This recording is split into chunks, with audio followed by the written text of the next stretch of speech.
Hi everyone, we've got a new player of the week selection. We're going to take a look at these players. We'll get right into it. As always, I'll start from the lowest rated and work the way up. So we've got James Tavernier first from Rangers. So we've got a 4-star right back. Right back's the only position he can play. The first thing I look at defensively, defensive awareness is low, and the rest of his defensive stats aren't great either. So he can't defend very well. His pace isn't the best. He's also a fullback finisher, which means he's going to stray from his position quite a bit.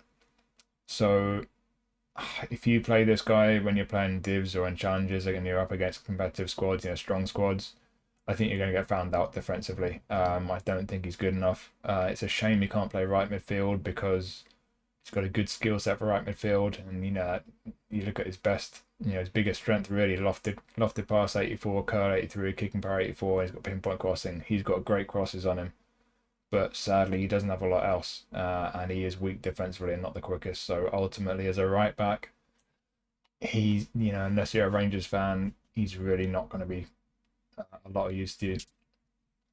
Next up, Hermoso from Atletico Madrid. Interesting one, Hermoso, centre back. So you go straight to the middle column. Defensive awareness and tackling both a bit on the low side. He's lacking. This is a 4-star card. You can see why. Aggression and engagement obviously quite high. If you look down the left, he's actually pretty good on the ball for a centre back. He's got good pace for a centre back, decent stamina.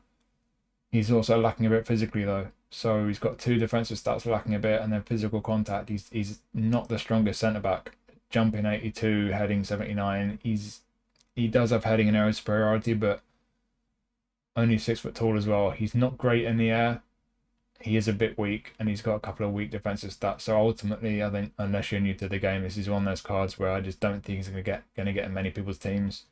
The one thing I would say with Hermoso, he can play left back. I mean, you look at the fact he's pretty decent down the left hand side. On the ball for a centre back, he's pretty decent. His pace is good for a centre back. He might be a bit slow for a left back, but maybe as a substitute to bring someone on the left as like a real defensive left back to try and shore things up, he could be an option there. That might be where he's best, playing at left back, having as a real defensive left back option. He's got one-touch pass, weighted pass and low lofted pass. So, he's not too bad on the ball for a left back. So he could be useful at left back. I think that's probably where I'll be most likely to play him if I got him, but I think certainly at centre back, he does come up a bit short.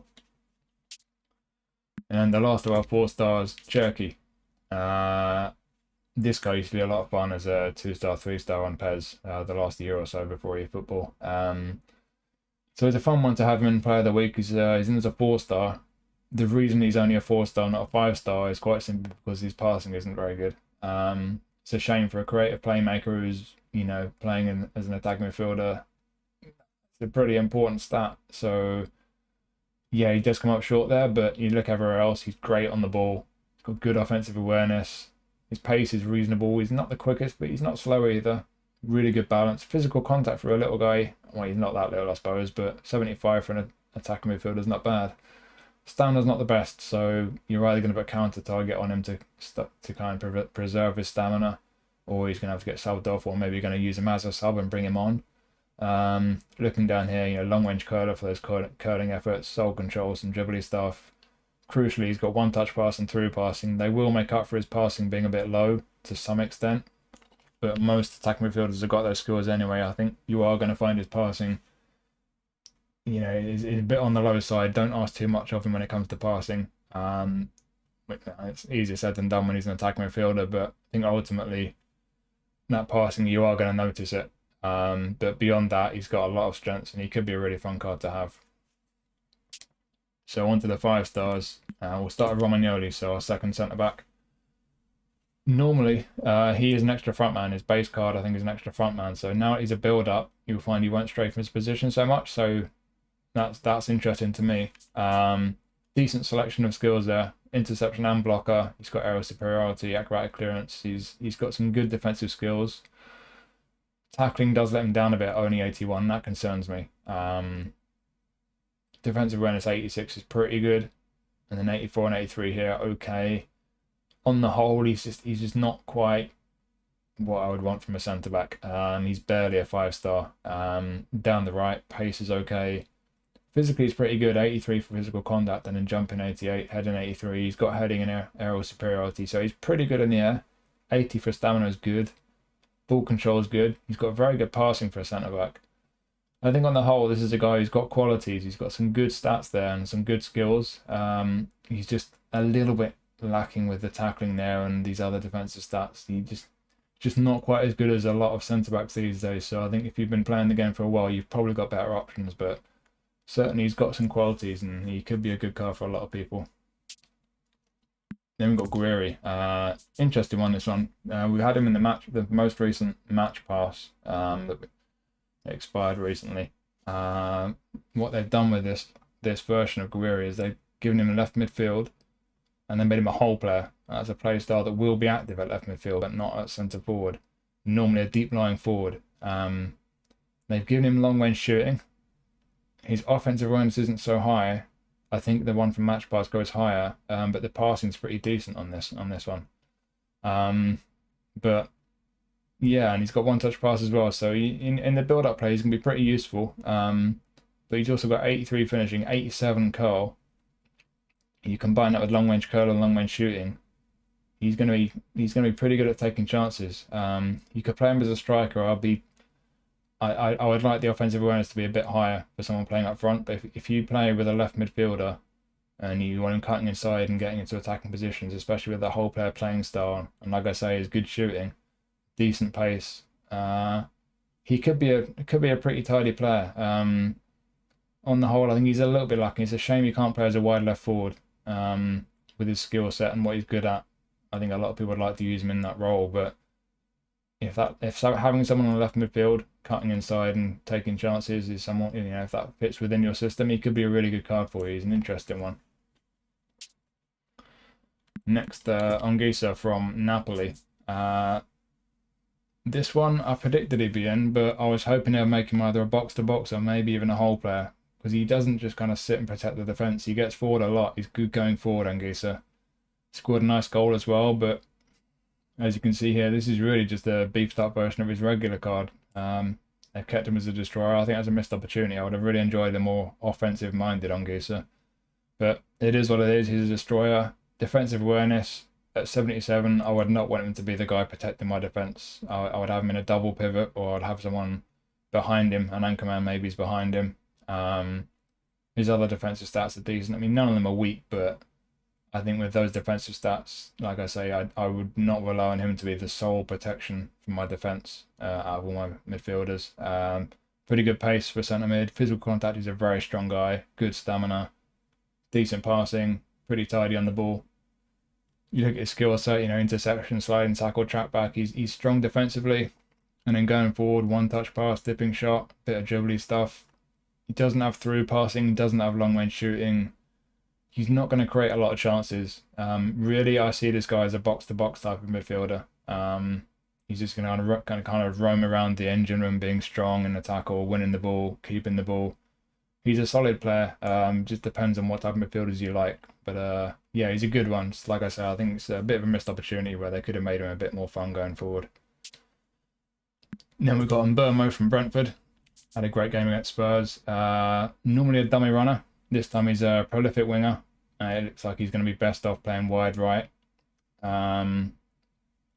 Offensive awareness is good. Finishing's decent. Pretty good on the ball, but be mindful of that tight possession. That's pretty low. Passing's okay. Lofted pass 78 is kind of, I'd like it to be a bit high. It does have pinpoint crossing, so he could put some decent crosses in. He's got good pace. He's got good balance. Stamina's all right. You look at his skill set, long range curler. So if he's cutting in for the right hand side, like I say, I think he's a wide right forward. That's where he's going to be best. He's got decent finishing, so he's got a shot in him as long range shooting as well. And as I say, pinpoint crossing. I think on the whole, he's not strong all around. He's got a few stats here and there that aren't the best, so he's not an outstanding option, but certainly he could be an interesting one for some people to play wide right. Not a bad card at all. Then we've got Alvarez from Man City. Very similar card to the World Cup Player of the Week version of Alvarez. I think this one's just a bit better on the ball. Again, he's a poacher. He can play striker SS wide right. he's kind of just really good all around. You know, the offensive awareness is pretty good. He's good on the ball, good passing for a striker, good finishing, got a nice amount of curl. His pace is not brilliant, but it's not bad either. He's got kind of average pace overall. Good balance, stamina as well. And you look at his skill set, first time shot, obviously crucial for a centre forward. Long range shooting as well. One touch pass and through passing and pinpoint crossing. So, like I say, you look at his stats, pretty good all around. He's got the shooting and passing and crossing skills. So really, this is a card that's good, but I think the best thing about this card, he could be very effective in all three of those positions there. Maybe slightly lacking in pace for wide right, but he's got good product from there with the crossing as well as the passing and the shooting.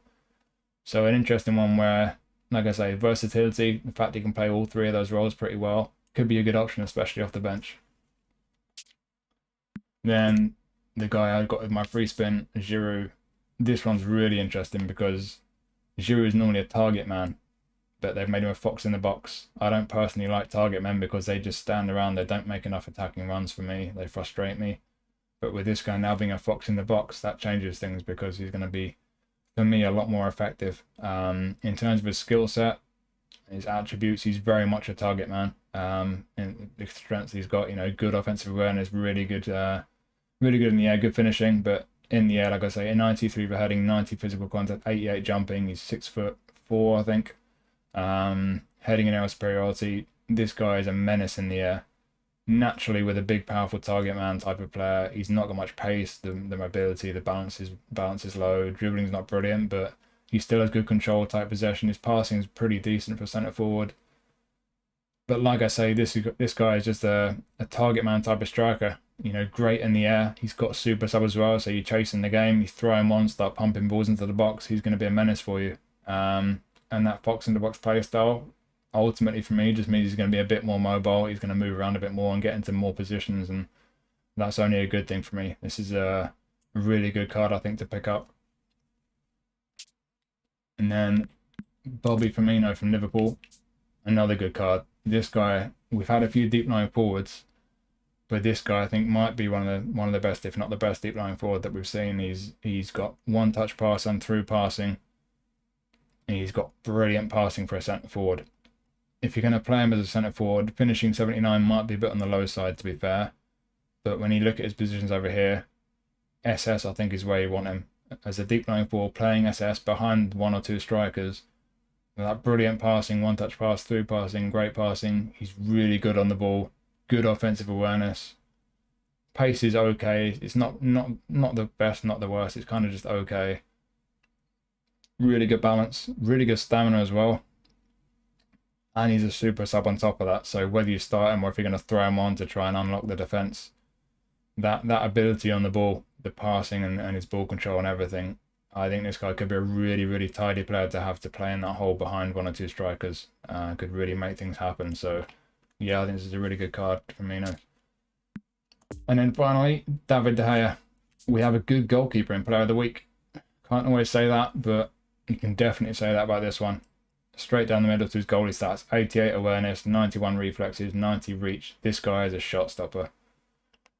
Catching and parrying, these are the two stats that are most often the lowest for goalkeepers. So there is lowest stats, but even at 80 and 83, they're not bad. Certainly 83 parrying is decent. But those three main ones, awareness, reflexes, and reach, he's a brilliant shot stopper. The one weak stat he's got really is jumping at 70. He is 6'4", so he's a tall guy. I don't think you're going to get found out too much with 70 jumping. I don't think you're going to really notice it a great deal. You know, he might struggle a bit with some crosses, high balls into the box, but I think ultimately the fact he's such a great shot stopper is going to make up for that. This is a really, really good goalkeeper. And I think also worth noticing over on the left there, for a goalkeeper, low pass and lofted pass, 65, 68. That's pretty decent. I think that's worth noting that as well. I think this, for me, is a really, really good goalkeeper. One of the best we've had in Player of the Week. So there you go. Some good cards in there. It's an interesting selection. Certainly a few that I think most people will be very happy with. So, I hope you found that helpful. Thank you for watching, and I'll see you next time.